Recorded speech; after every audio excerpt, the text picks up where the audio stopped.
Ay, yes sir, sa ngayon po sir 'no, ongoing po yung investigation natin.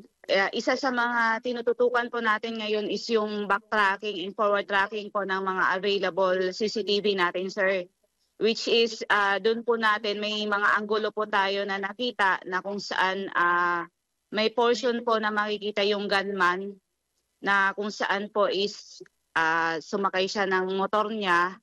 And then yun po sa ngayon yung tinututukan natin sir. Madam? Sa ngayon kasi sir, yung CCTV na tinututukan natin sir 'no, is meron po tayo dun na yung gunman, isa po siya, which is bumaba po siya kasi ng motor and then dun po siya pumesto o tumayo sa pader or bakod po ng bahay ng biktima natin na kung saan from there po, dun niya pinaputukan yung ating biktima po. Actually po lahat po ngayon sir no ng anggulo is tinitingnan po natin. Una-una po tinitingnan po natin na baka connected ito dahil siya po ay isang dating alkalde po.